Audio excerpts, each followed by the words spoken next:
versículos 21 al 28. Este es el sermón correspondiente al Día del Señor, 1 de octubre de 2017. Conforme a la Escritura, Mateo capítulo 15, 21 al 28, leemos en el nombre del Padre, del Hijo y del Espíritu Santo. Partiendo de allí, Jesús se retiró a la región de Tiro y Sidón. Una mujer cananea de las inmediaciones salió a su encuentro gritando: Señor, Hijo de David, ten compasión de mí. Mi hija sufre terriblemente por estar endemoniada. Jesús no le respondió palabra, así que sus discípulos se acercaron a él y le rogaron: despídela, porque viene detrás de nosotros gritando. No fui enviado sino a las ovejas perdidas del pueblo de Israel, contestó Jesús. La mujer se acercó y arrodillándose delante de él le suplicó: Señor, ayúdame. Él le respondió: no está bien quitarles el pan a los hijos y echárselo a los perros. Sí, Señor, pero hasta los perros comen las migajas que caen de la mesa de sus amos. Mujer, qué grande es tu fe, contestó Jesús. Que se cumpla lo que quieres. Y desde ese mismo momento quedó sana su hija. Palabra de Dios. Nuestro Señor, digno de reverencia y de honor, en esta mañana me postro delante de ti, presento mi corazón contrito y humillado. No soy digno, tampoco soy apto para predicar tu palabra. Señor, tú me extrajiste de pecadores inmundos, mis labios fueron inmundos, pero ahora, Señor, tú has puesto carbones encendidos en mis labios, en mi boca, y has purificado mis labios con tu palabra. Señor, líbrame de vanidades mundanales. Líbrame, Señor, de palabras sucias, porque por una misma fuente no pueden salir los tipos de aguas. Señor, te presento mis labios como instrumento útil para la predicación de tu palabra, como un instrumento útil para la edificación de la iglesia, como un instrumento útil para el llamado al evangelio a los que aún no han creído. También, Señor, te suplico para que la Santa Iglesia hoy escuche atentamente tu voz, para que la Santa Iglesia sea edificada, para que la Santa Iglesia sea santificada más y más, para que la Santa Iglesia sea fortalecida en el poder del Espíritu Santo, para que la Santa Iglesia predique también el Evangelio con poder. Te lo suplicamos en Cristo Jesús nuestro Señor. Amén y amén. Continuando en la meditación de este texto, como ya lo observamos la semana anterior, en él encontramos dos unidades de pensamiento. Por una parte, vemos el encuentro del Señor Jesús con la mujer cananea y de cómo Él obra un milagro. Y esto lo estudiamos la semana pasada. Pero por otra parte, vemos otro tema muy importante, que es la fe de la mujer cananea. Uno de los temas más importantes de la Biblia es, de los que trata la Biblia, es la fe. Por lo tanto, debe ser un tema permanentemente estudiado en la iglesia. ¿Por qué Dios habla tanto de la fe? ¿Por qué Cristo nos habla tanto de la fe? ¿Por qué el Espíritu Santo está tan interesado en la fe? Porque es que la fe es básica, para nosotros es fundamental. ¿Por qué? Porque nuestra relación con Dios está fundamentada en la fe en Cristo. Y nuestra vida, tu vida, la vida de la iglesia, es una vida de fe. Pero resulta que al igual que la mayoría de las doctrinas cristianas, la doctrina de la fe, la enseñanza de la fe, ha sido tergiversada, muy tergiversada. Y no solamente por el mundo, sino también por la iglesia. Infortunadamente, la iglesia ha sido influenciada por el pensamiento mundanal y le ha dado un tinte diferente a la fe, le ha dado una expresión diferente a la fe. Ha centrado la fe en lo mundanal, en lo terrenal, rayando hasta en lo pecaminoso. Pero la palabra de Dios dice: fijemos la mirada o nuestra mirada en Jesús, quien es el iniciador y perfeccionador de la fe. Fijemos nuestros ojos, o puestos nuestros ojos en Jesús, quien es el autor y consumador, lo dice la versión Reina y Valera. Y esto nos muestra que debemos retornar al modelo bíblico de la fe. Tenemos que volver a la fe bíblica para conocer la verdadera fe, y no esa fe amañada, esa fe tergiversada que hoy el mundo, con el cual hoy el mundo está influenciando a la iglesia. Debemos tomar el modelo bíblico. Y el pasaje que estudiamos nos da el ejemplo de fe de una simple, de una sencilla mujer que ni siquiera era judía, no era del pueblo de fe. Y vemos a través del texto cómo esta mujer nos da un ejemplo de fe probada y victoriosa. Y así se titula el sermón de esta mañana: la fe probada y victoriosa. La fe probada y victoriosa. Y lo vamos a contemplar en tres aspectos del ejemplo de la mujer cananea. Y lo primero que vamos a ver es un clamor con fe. En segundo lugar vamos a ver las pruebas de la fe. Y en tercer lugar vamos a ver la respuesta victoriosa a la fe. Vayamos pues al texto y leamos en el versículo 22 y el versículo 25 ese clamor con fe. Nos dice el Señor, nos relata el evangelista Mateo, nos habla el Espíritu Santo que una mujer cananea de las inmediaciones salió al encuentro del Señor Jesús gritando: Señor, Hijo de David. Mira, gritando: Señor, Hijo de David, ten compasión de mí. Mi hija sufre terriblemente por estar endemoniada. Luego, en el versículo 25, de nuevo, la mujer se acercó y arrodillándose delante de él, le suplicó: Señor, ayúdame. La mujer cananea, como lo vimos la semana anterior, se acercó al Señor Jesús para que su hija fuera libertada de un demonio. El sufrimiento no era en sí de ella, la enfermedad, el problema no lo tenía ella, era su hija. Oh, pero cuán doloroso es para un padre la enfermedad, el dolor, y en este caso la posesión demoníaca de su hija. Pero nos surge la pregunta: ¿por qué esta mujer, siendo cananea, por qué esta mujer, como lo dice el Evangelio según San Marcos, era una mujer sirofenicia? Perdón, el Evangelio de Lucas dice que era mujer sirofenicia, o de Siria y Fenicia. ¿Por qué esta mujer extranjera cree en el Señor Jesucristo? La centralidad del relato nos ilustra que ella vino al Señor por fe. Porque eso es lo que luego exalta el Señor. Dice: grande es tu fe, mujer. O sea que ella vino al Señor con fe. Pero ¿qué es la fe? ¿Cómo llegó esta mujer extranjera a tener fe, a poseer esa fe tan ferviente en el Señor Jesús? Hebreos capítulo 11, versículos 3 al 6, perdón, Hebreos 11, 1 al 3 y versículo 6 nos define bíblicamente lo que es la fe. Dice: ahora bien, la fe es la garantía de lo que se espera, la certeza de lo que no se ve. Gracias a ella fueron aprobados los antiguos. Por la fe entendemos que el universo fue formado por la palabra de Dios, de modo que lo visible no provino de lo que se ve. En realidad, versículo 6, en realidad sin fe es imposible agradar a Dios, ya que cualquiera que se acerca a Dios tiene que creer que Él existe y que recompensa a quienes lo buscan. Hermanos, sería muy difícil definir lo que es la fe en una sola frase. ¿Qué es la fe? Bueno, alguno diría: es creer. ¿Es la fe creer? Claro que sí, la fe es creer.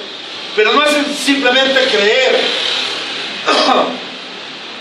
Nosotros creemos en los políticos y votamos por los políticos. Pero ¿cómo queda nuestra fe?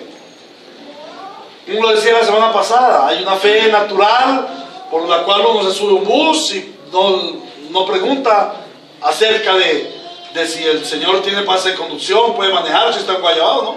Uno simplemente se sube al bus y espera que el bus lo deje en su destino. Fe es creer, sí, pero no es simplemente creer. Ahora otro dirá, bueno, fe es creer en Dios. Bueno, sí, fe es creer en Dios, pero ¿define absolutamente esto la fe?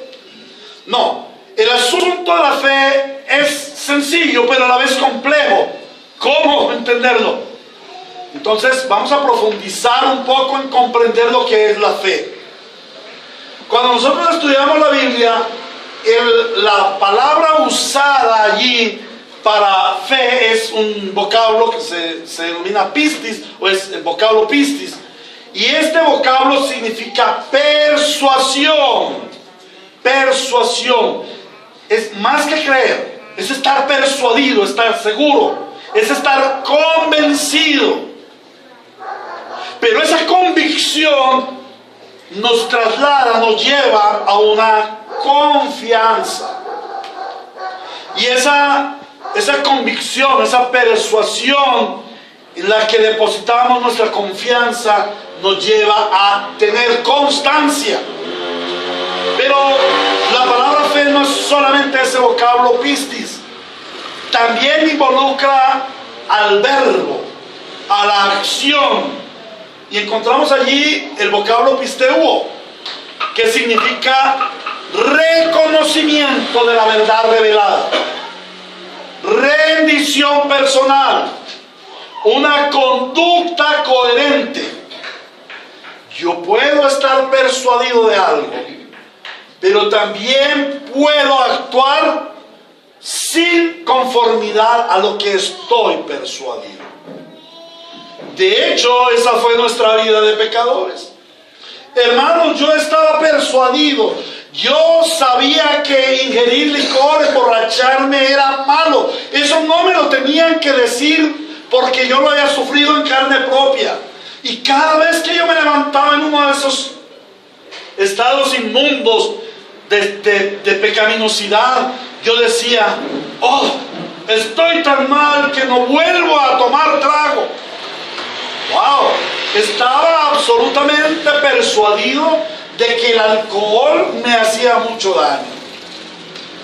Pero mi conducta era incoherente, porque a pesar de que en este momento estaba diciendo no vuelvo a tomar, a la hora, a las 2 horas, a las 10 horas, a las 50 horas, volvía a estar esclavo de ese pecado. A veces estamos convencidos de algo, pero no lo llevamos a una coherencia, a una acción coherente. La fe es no solamente el estar persuadido, sino que esa persuasión te lleva a una acción coherente con lo que estás persuadido. La fe no es sencilla. La fe es un poco más compleja, pero a su vez también es sencilla. Y ahorita lo vamos a ver por qué. Ahora, cada uno de los elementos en sí, la persuasión, la convicción, la confianza, la rendición personal, no abarca el absoluto de la fe. La fe es el conjunto de estos elementos interactuando. Podríamos decir que la fe es un proceso. La fe es un progreso. Es un proceso y es un progreso de conocer, creer en lo que se ha conocido o en quien se ha conocido, confiar, o sea, reposar en lo que creo, porque lo conozco. Yo puedo confiar en lo que yo creo porque lo conozco. Y además de eso, también creo y confío, entonces actúo conforme a lo que he creído. O sea, obedezco. Ahora, miremos qué significa, o sea, qué es esa fe. ¿Qué es creer? Creer es depositar mi confianza en algo o en alguien. Es dar por sentado, es dar por aceptado un asunto conocido. Por fe, creemos, fe es, por ejemplo, creer que cuando sale el sol es de día. Es conocido. Ahora, El asunto es creer en quién. Yo podría decir que yo creo que cuando sale el sol es de día. Bueno, es un asunto correcto, nadie puede negar eso. Pero, ¿es eso la fe? No. Ahora, ¿creer en quién? Allí se ajusta un poco más nuestro lente y decimos creer en el único y verdadero Dios que nos revela la Biblia. El único y verdadero Dios que nos revela la Biblia. Pero ¿saben una cosa? La gran mayoría de personas creen en Dios. A mí me asombra ahora. Hasta los guerrilleros creen en Dios. Se volvieron angelitos. Ahora ellos creen en Dios y reciben al Papa. ¡Wow! Creen en Dios. Aparentemente. ¿Qué es lo que creen de Dios? ¿O qué creen en Dios? Bueno, la fe no es solamente creer en Dios, sino creer en su existencia, en quién es Él, en su ser, en la revelación de su voluntad, en sus maravillas y portentos, pero especialmente creer en su obra salvífica. Cuando yo era borracho, adicto, cuando era un hombre terriblemente pecador, yo creía en Dios. Sí, yo creía en Dios. Yo creía que había un ser superior, un ser supremo que estaba en el cielo. Y más aún, yo creía que ese ser supremo me iba a juzgar por mi pecado. Y tenía miedo. Aunque no lo exteriorizaba, yo tenía miedo. ¿Pero era eso fe? ¿Tenía yo fe en Dios? No. Porque esa fe a nada me conducía, o esa supuesta fe a nada me conducía. Fue solamente cuando conocí personalmente al Dios de la Biblia, al Dios que obra en mí su perfecta voluntad, que hace en mí maravillas, y en quien veo su obra salvífica, que ahora tengo la verdadera fe. Podríamos concluir que la fe es una completa confianza para depender en Dios, basada en nuestro conocimiento relacional a través de las Escrituras. Yo no puedo confiar en un Dios a quien no conozco. Como dijo Job, de oídas te había oído, lo que otros me habían dicho de ti, pero ahora mis ojos te ven. Cuando el Señor me permitió ver su gloria en su Hijo Jesucristo, su poderosa salvación, yo pude confiar absolutamente en Él.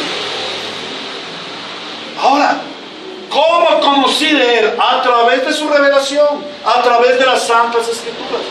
Por eso es tan importante que nosotros nos reunamos frecuentemente a escudriñar las Escrituras para conocerle más a Él. Ahora, en cuanto conocemos a Dios, ese conocimiento relacional, ese conocimiento bíblico, nos va a conducir a un deseo sincero por agradarle a Él, mediante nuestra obediencia.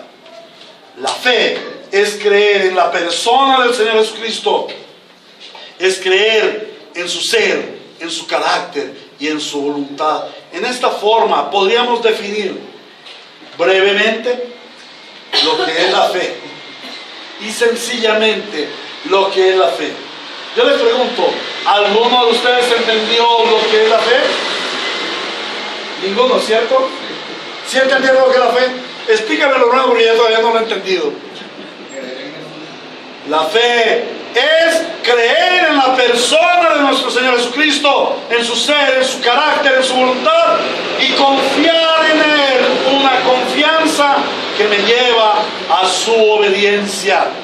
Es una convicción que me conduce a una acción. Ahora, volviendo al texto, esta es la fe de aquella mujer. Esta es la fe de la mujer que depositó su confianza en Jesús. Ella inicialmente creyó en el Señor Jesús como Mesías, como Salvador. Ella gritó: Señor, Hijo de David. En primer lugar le llamó Señor. Y allí la palabra no es Señor Don Blas, Señor Don John, Señor Juan David. Préstame un poquito de atención. No, allí la palabra es Señor, glorioso, supremo, Rey, autoridad. Y la palabra usada allí es Kurios, que en griego, ¿qué significa Señor? ¿Qué significa Dios? ¿Qué significa Todopoderoso? Y es la palabra usada en el Nuevo Testamento para hablar de Dios, Jehová, en el Antiguo Testamento. En la Septuaginta la palabra en vez de Jehová es Señor, Kurios, Dios. Y en el Nuevo Testamento así se trata al Señor Jesucristo. Cada vez que se le dice el Señor, dice allí la palabra Kurios, o sea, Dios. Pero en segundo lugar, la mujer dice hijo de David. Hijo de David. Bueno, es como decir Juan Diego, hijo de John. No, allí no significaba descendiente de David. Allí significaba la promesa que el pueblo de Israel estaba esperando. Allí significaba el Mesías. Era un reconocimiento a su ministerio mesiánico. Cuando alguien dijera Jesús, hijo de David, lo que estaba diciendo era Jesús, el Mesías, Jesús, el Salvador. Porque ese era el nombre que se le daría desde el antiguo pacto. ¿Sí? Te daré un hijo, dijo el Señor a David. Te daré un hijo, te levantaré un hijo. Levantaré un hijo de la raíz de David. Y ese será el Salvador, ese será el Mesías. Entonces aquella mujer extranjera grita, Jesús, hijo de David. Aquella mujer confió, creyó en el Señor Jesús, creyó en su ser, creyó en su carácter.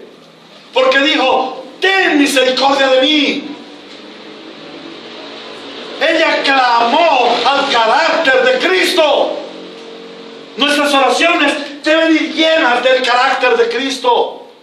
Señor, yo sé que tú eres Salvador, sálvame. Señor, yo sé que tú eres perdonador de pecados, perdóname mis pecados. Señor, yo sé que tú eres sanador, Señor, sáname. Señor, yo sé que tú eres proveedor, Señor, provéeme. Nuestras oraciones deben ir acompañadas, cuñadas, fundamentadas en el carácter de Cristo. Yo le pido a Cristo porque sé que Él tiene eso que yo estoy pidiendo. Si no, sería una tontería pedirle. Ahora, esta mujer corre y le dice, ten compasión, ten misericordia de mí. Pero no solamente cree en ese carácter, sino también cree en la voluntad del Señor Jesús. Porque le dice, mi hija sufre porque está endemoniada. Ella sabía que ese Cristo al que le estaba clamando es el Rey poderoso que liberta a los cautivos de la opresión del diablo. Amén. Ella sabía que ese Rey al que le estaba clamando era el Rey que venía a establecer su reino, desplazando de los hombres el gobierno del diablo y sus demonios. Por eso ella clamó, Jesús, Señor, hijo de David, ten misericordia de mí. Mi hija sufre mucho porque está endemoniada. Ahora recordemos de nuevo que ella era una mujer extranjera y era de un pueblo considerado enemigo. Entonces, ¿de dónde podría ella tener esa fe en Jesús?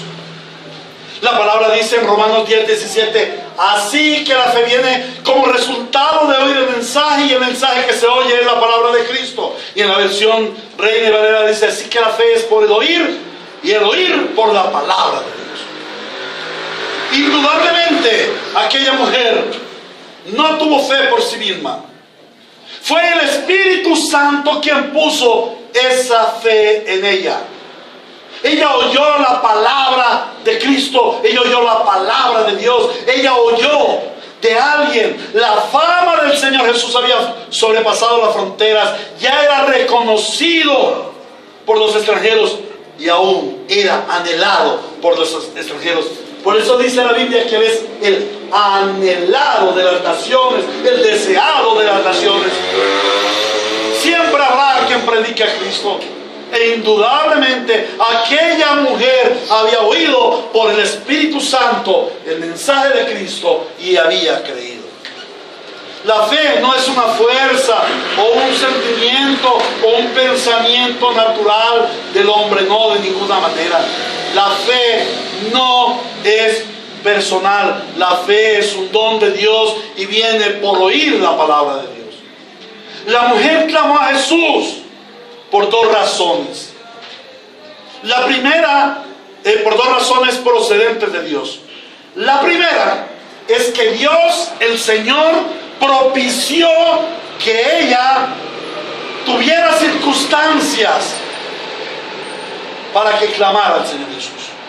En otras palabras, el Señor permitió que aquel demonio poseyera a su hija y la atormentara. El Señor puso en esa mujer un corazón de amor, compasión y ternura hacia su hija. Un corazón de compromiso maternal para ir a interceder al Señor.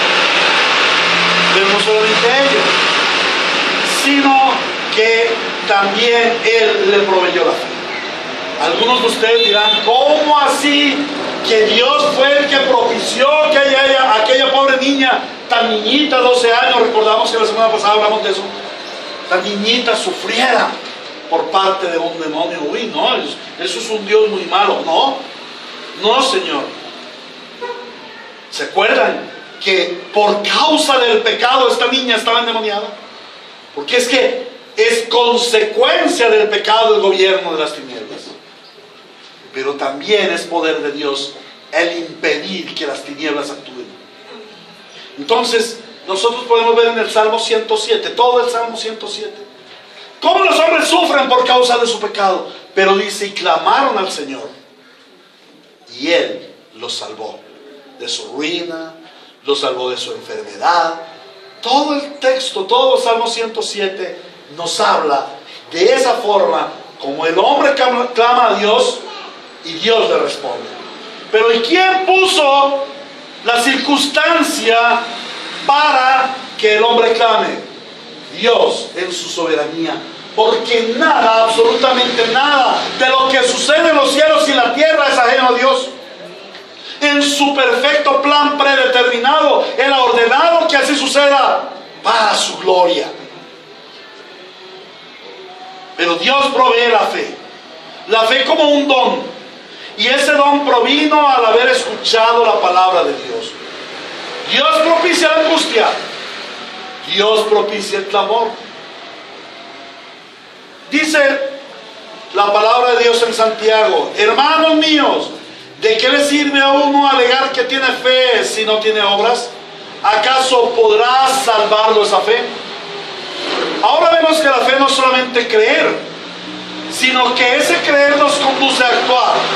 Y veamos cómo la mujer certifica su fe mediante sus actos. En primer lugar, ella oyó de Jesús y corrió a Él. Ella se pudo haber quedado en casa y esperar a ver qué iba a suceder. Cristo también puede obrar a distancia y sanar. Cristo lo sabe todo, pudo haberla sanado así, sin salabín. Pero no, esta mujer tuvo fe y actuó. Ella salió y buscó al Señor. También clamó con esperanza. Pudo haberse callado, pero ella clamó. Su acción fue clamar, pero no solo cualquier clamor, allí la palabra es gritar. Esa palabra fe gritó con todas las fuerzas de su corazón: Jesús, oh Señor, Hijo de David, ten misericordia, sana a mi hija. Ahora, a esta mujer también le pudo dar vergüenza. ¿A cuántos de nosotros no nos da vergüenza de pararnos en la esquina y decir: Cristo viene pronto, arrepiéntanse? Creo que a todos, y eso me incluye a mí, porque no lo hacemos frecuentemente. Nos da vergüenza nuestra fe. Nos da vergüenza que la gente se entere que nosotros somos aleluyas. Nos da vergüenza que nuestra familia nos inquiete sobre nuestra religión. y nos diga: traicionero, Judas vendido, vendió a la Santa Madre Iglesia en la que usted nació. Usted es un proscrito porque usted ahora es aleluya. Nos da vergüenza de que nuestros compañeros de trabajo se enteren de quienes nosotros somos y que se burlen de nosotros. Ay, miren el aleluya y gritando, miren el aleluya y de mal genio, miren el aleluya y tomando trago, miren el aleluya y fornicando. ¿No se ve eso en la iglesia hoy en día? Nos da vergüenza de nuestra fe. Pero a esta mujer no le importó nada. Ella salió gritando, no le dio vergüenza de su fe, la expresó. ¿Por qué? Porque su fe estaba basada en el Señor Jesucristo. Y el que se avergüenza de Cristo, Cristo se avergonzará de él en el día final. Ahora, también aquella mujer honró al Señor Jesús como Señor. Reconoció su deidad, su poder, su santidad, su salvación. Y luego vemos cómo se humilló, cómo se arrodilló, se echó a sus pies, le hizo reverencia. Quizás varias veces, nos dicen los comentaristas. También vemos que suplicó de nuevo, una, otra y aún una tercera vez.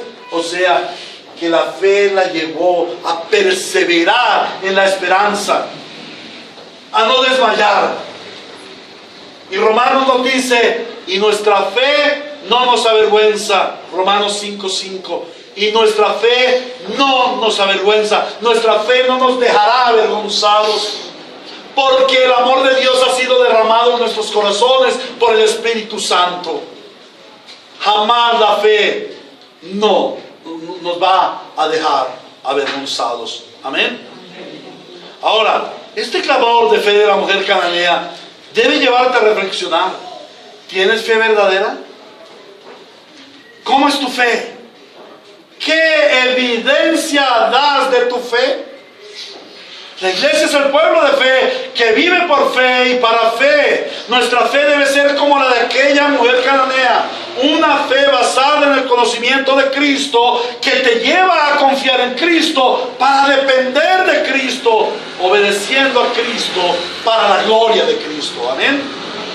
En segundo lugar, veamos las pruebas de la fe. Cómo aquella mujer de fe es probada una y otra vez.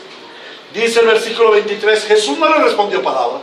Así que sus discípulos se acercaron a él y le rogaron: despídela, porque viene detrás de nosotros gritando. El Señor Jesús dice: no fui enviado sino a las ovejas perdidas de Israel. Ahora, en el versículo 26 dice: él respondió: no está bien quitarles el pan a los hijos y echárselo a los perros. Miremos aquí 7 pruebas de fe. Si bien la fe es un don de Dios, no quiere decir que por la fe Él nos conceda todo lo que pidamos de una manera mágica. Ay, Señor, te pido que me des tal cosa. Y el Señor: claro, mi hijito, mi amor, mi querido hijito, toma, te doy tu carro Mercedes-Benz porque lo pediste. Ay, Señor, dame tal cosa. Sí, tómalo. No, de ninguna manera. La fe de Dios y en Dios es una fe probada. No está centrada en lo natural, sino en lo sobrenatural. La fe no es un instrumento para suplir tus necesidades o para satisfacer tus caprichos.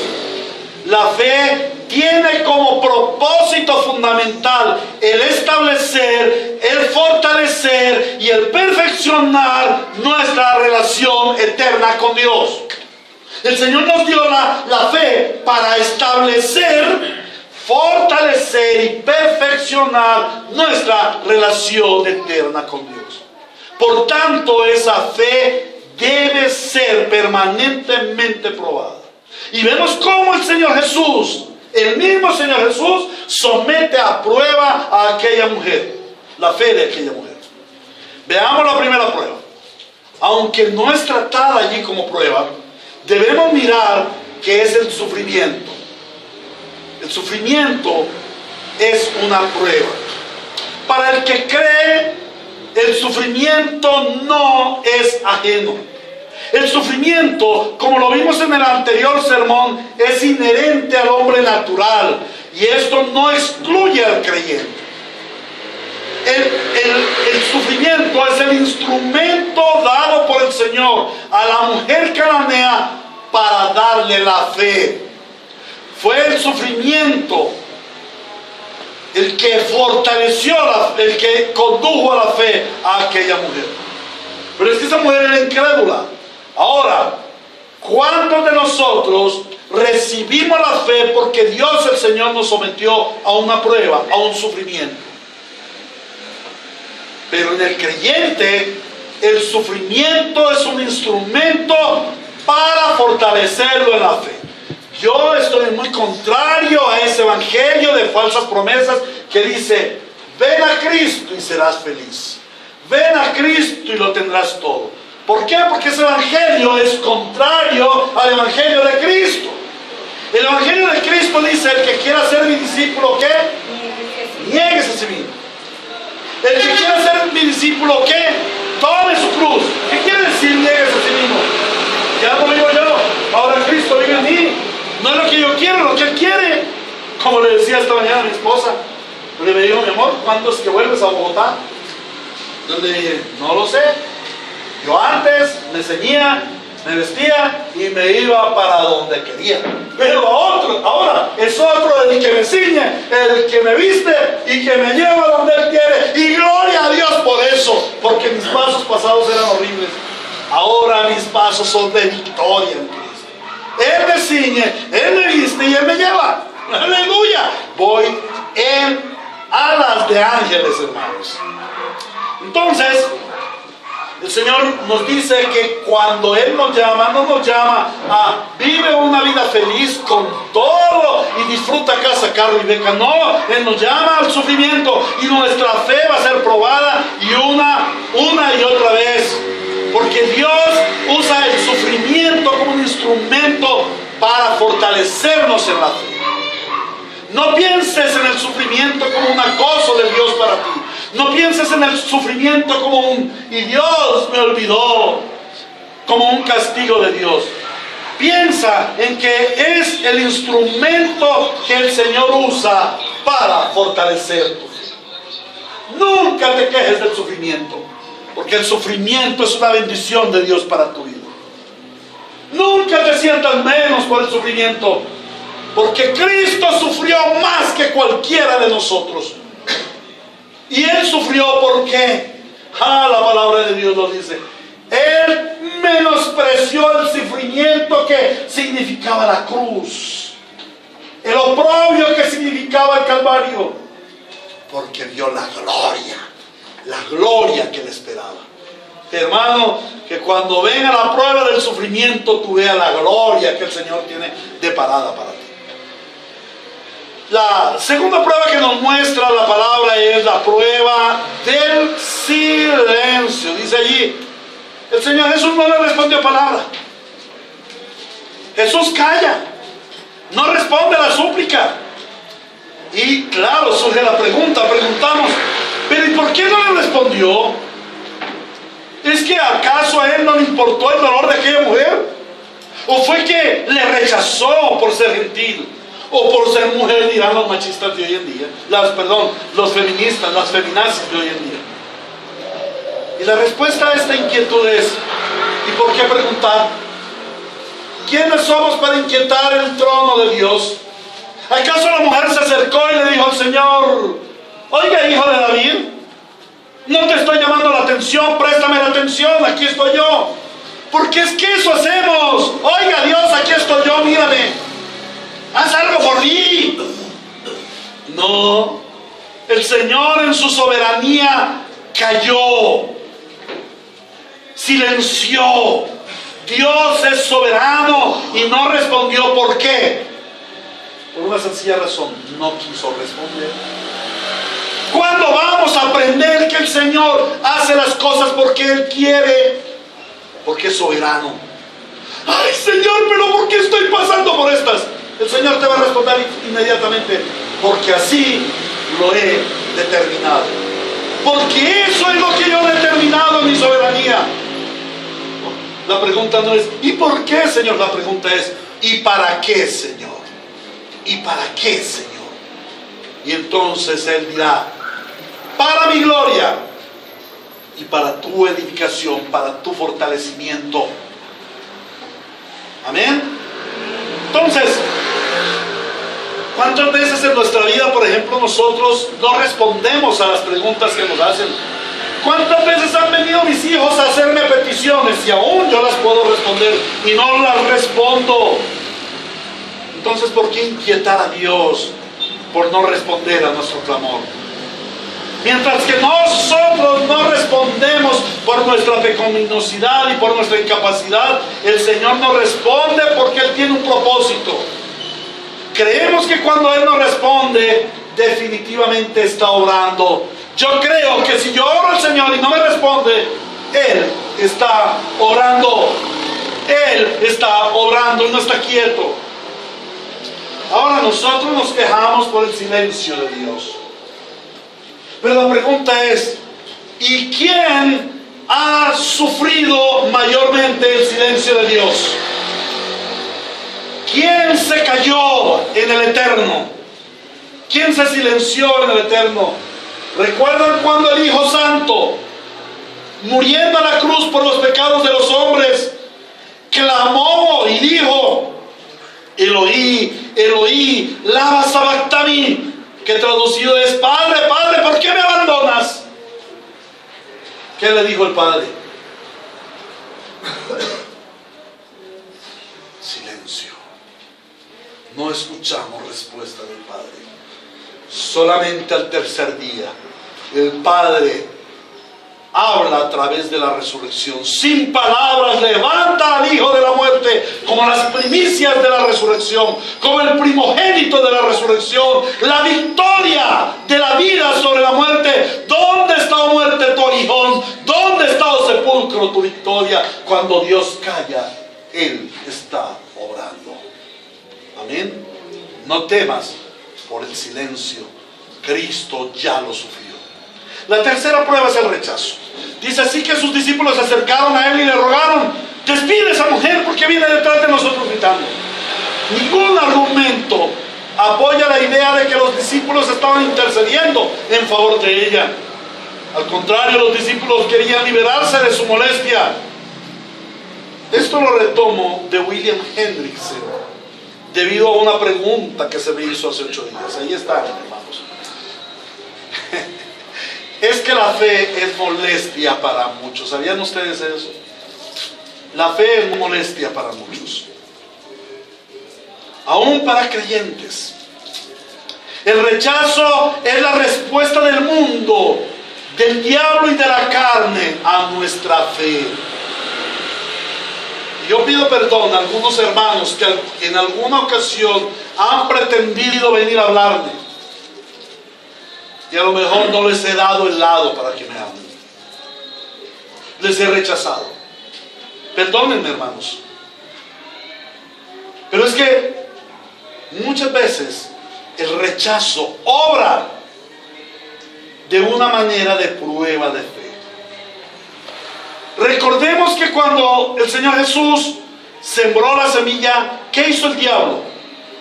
Vino a arrebatar lo que se había sembrado en los caminos. ¿Se acuerdan? Ya lo vimos. El diablo quita lo que es sembrado. El diablo hace que se rechace la palabra de fe que el Señor ha sembrado.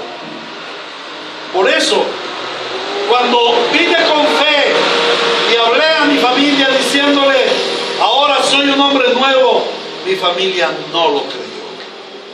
Por eso, cuando tú hablas acerca de tu fe en tu casa, te dicen: pero no se nota.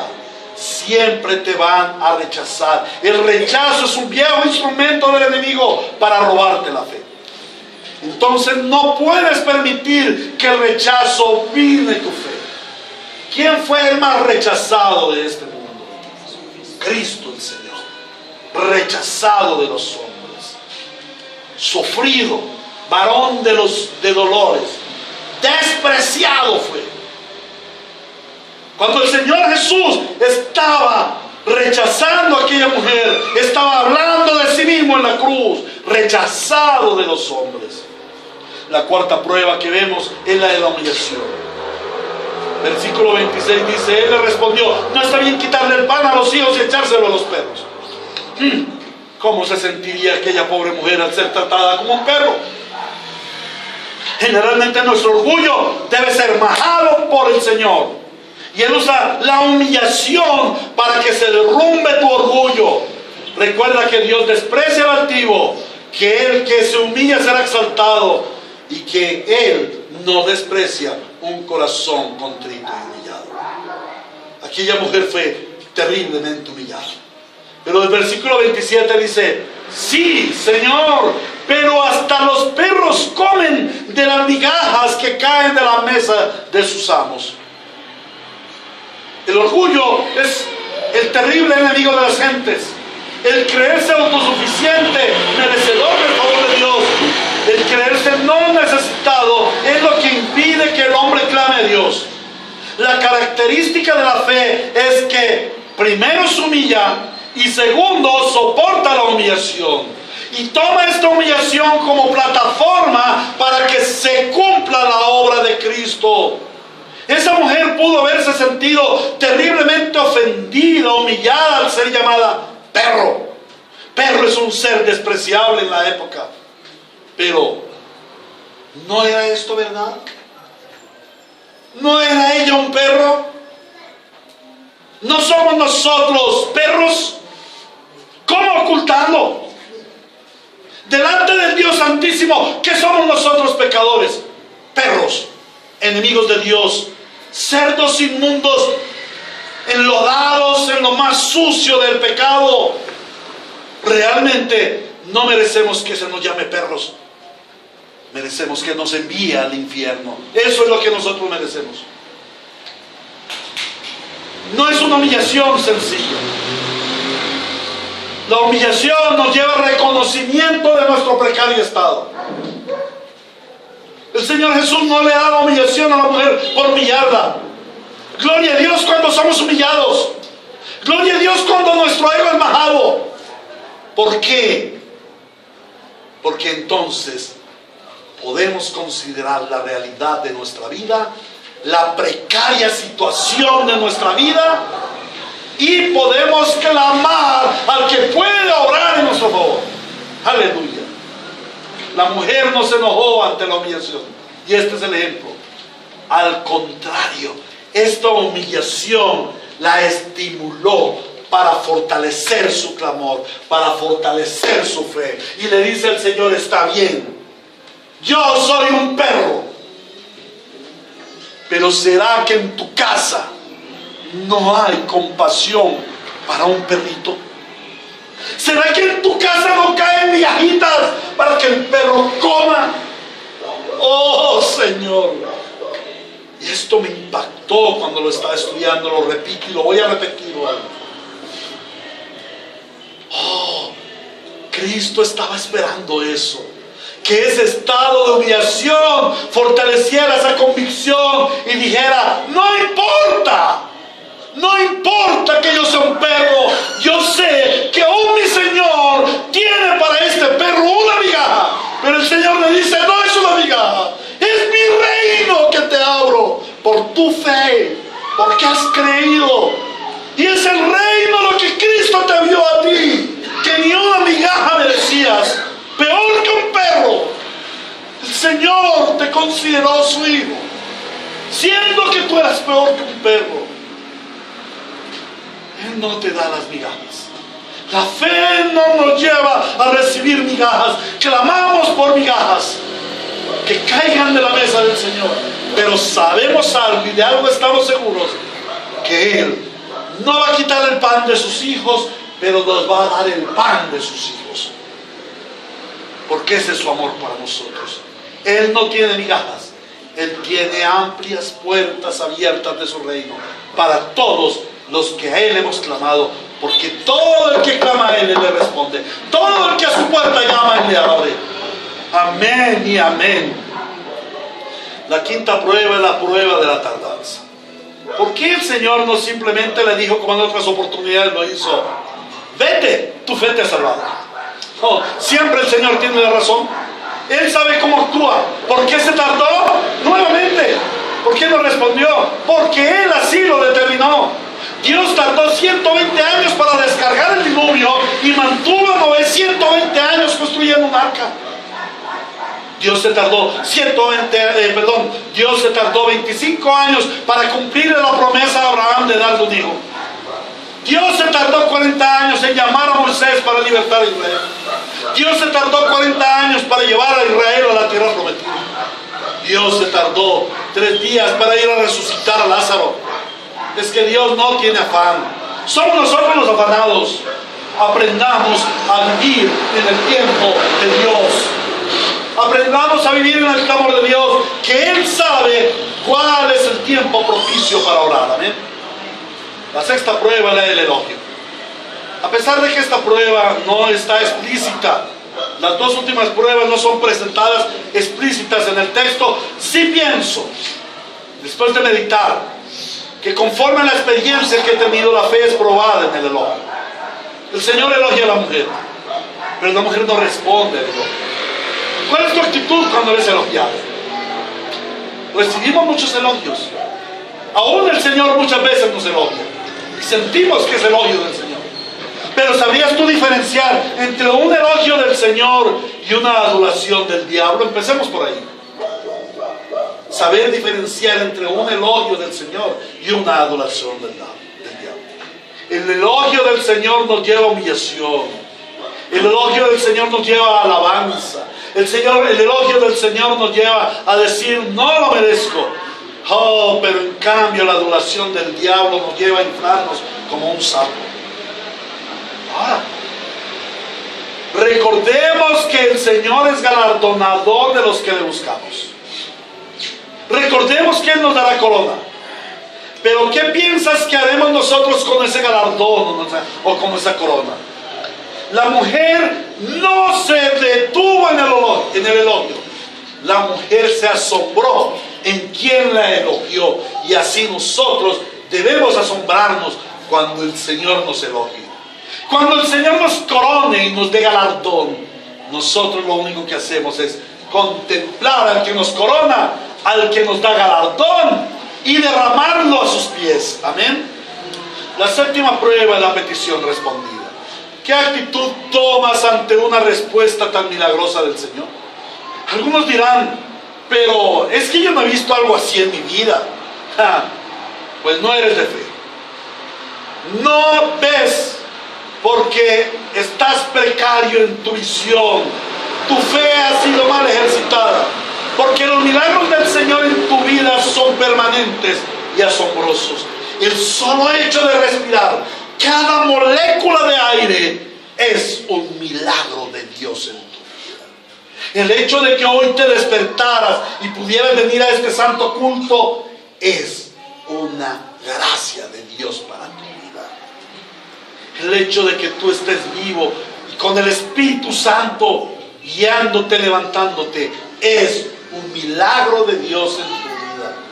¿Cómo reaccionas ante esos milagros? Mira, reclamamos a Dios porque Él calla, pero ¿cómo callamos nosotros nuestras alabanzas a Él?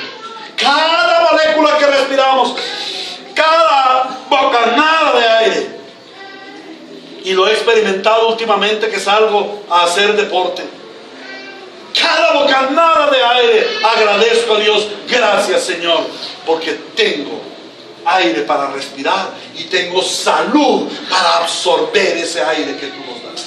Alabado sea, Señor. Ante la respuesta a la petición, nuestra fe responde ante todo con reconocimiento, con gloria a Él, porque Él lo ha suplido. Ahora, el reconocimiento nos conduce al agradecimiento y el agradecimiento nos lleva a la alabanza. Primera de Pedro 1:7 dice: el oro, aunque perecedero, se acrisola al fuego. Así también la fe de ustedes, que vale mucho más que el oro, al ser acrisolada por las pruebas, demostrará que es digna de aprobación, gloria y honor cuando Jesucristo se revele. No han de sorprendernos las pruebas en el camino de la fe, hermanos. Pero menos ha de sorprendernos que, como en el caso de la mujer cananea, las pruebas fueron progresivas, cada vez más difíciles. Del silencio pasó a la humillación. Pero finalmente el Señor Jesús demuestra una fe aprobada. Debemos recordar siempre que nuestras pruebas de fe tienen doble propósito. En primer lugar, fortalecernos, y en segundo lugar, perfeccionarnos. Amén. El tercer punto y final es la respuesta victoriosa a la fe. Versículo 28 nos dice: mujer, qué grande es tu fe, le dijo Jesús, que se cumpla lo que quieres. Y desde ese mismo momento quedó sana su vida. Hermanos, aquello que vivió aquella mujer fue bien difícil. A veces no nos detenemos a mirar los detalles, pero es imposible para el ser humano el soportar no solamente esa situación precaria que estaba viviendo aquella mujer, sino también las difíciles pruebas de la fe a la que fue sometida. Y aquí es donde nosotros podemos confirmar que para que esto suceda, la fe es un don de Dios. Porque si la fe no fuera un don de Dios, tan pronto desmayaríamos. La fe es un don de Dios que lleva al creyente a prevalecer, a permanecer, a perseverar a pesar de las circunstancias presentadas. Primera de Juan capítulo 5, 4 y 5 dice: porque todo el que ha nacido de Dios vence al mundo, y esta es la victoria que vence al mundo, nuestra fe. ¿Quién es el que vence al mundo sino el que cree, el que tiene fe que Jesús es el Hijo de Dios? Al concluir el relato, el evangelista nos muestra que la fe dada por Dios finalmente triunfa, obtiene la victoria sobre toda circunstancia e impedimento. Jesús, en primer lugar, elogia a la mujer por su fe. Triunfó la fe, fue reconocida, fue aprobada. El Señor dijo: apruebo tu fe, bienvenida a mi reino, porque eres pueblo de fe. ¿Dirá el Señor lo mismo de ti? ¿Dirá el Señor lo mismo con tu fe? Oh, hijo mío, tu fe fue probada. Tu fe fue probada cada domingo en el culto. Tu fe fue probada en cada circunstancia. Tu fe fue probada en el trabajo, en el estudio. Tu fe fue probada en las finanzas. ¿Aprobaste la fe? Puedes decir que eres como la mujer cananea. Pero no solamente el Señor Jesús dio esta aprobación a aquella mujer, este elogio a la mujer, sino que también le concedió su petición. ¿Y cuál era la petición? La salvación de su vida. El que ella fuera libertada de los demonios, el que pasara del gobierno de las tinieblas al gobierno del gran Rey Jesucristo nuestro Señor. ¿Y eso qué produjo? Produjo un gran gozo en aquella mujer, e indudablemente, aunque no lo diga el texto, produjo también una comunión eterna con Dios. La palabra nos dice en Hebreos 11:6: en realidad sin fe es imposible agradar a Dios, ya que cualquiera que se acerca a Dios tiene que creer que Él existe y que recompensa a quienes lo buscan. La fe es esperanza. ¿Y quién, saliendo a la batalla, espera ser derrotado? No, salimos a la batalla porque tenemos la fe de la victoria. Y la fe nos anuncia la victoria. La fe nos sostiene en el camino hacia la victoria. Nuestros ojos están puestos en el autor y consumador de la fe.